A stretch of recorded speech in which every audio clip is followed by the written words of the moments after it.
Mecca Medina আল্লাহ দেয়।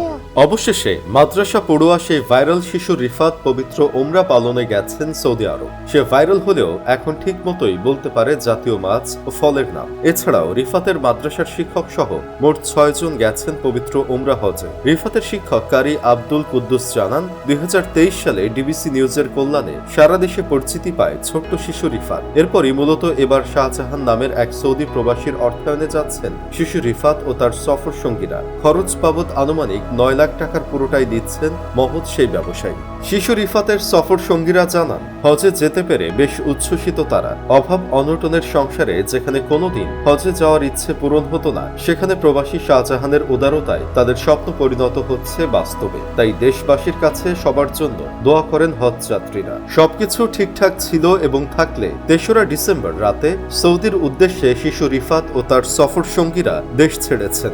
আঞ্চলিক passport কার্যালয়ে পাসপোর্ট আনতে গেলে মোহাম্মদ মুনির জামানের সঙ্গে দেখা করেন শিশু রিফাত। গত 2রা ডিসেম্বর তাদের হাতে পাসপোর্ট তুলে দিয়ে সুনামগঞ্জ আঞ্চলিক পাসপোর্ট অফিসের সহকারী পরিচালক মোহাম্মদ মুনির জামান জানান, গ্রাহকদের ভোগান্তিহীনভাবে পাসপোর্ট সেবা দিয়ে যাচ্ছেন তারা। তো ভিউয়ার্স, এই ছিল আজকের ভিডিওটি কেমন লাগলো তা অবশ্যই কমেন্ট করে জানাতে ভুলবেন না। দেখা হবে পরবর্তীতে নতুন কোনো ভিডিওতে। সে পর্যন্ত সবাই ভালো থাকুন, সুস্থ থাকুন। ধন্যবাদ।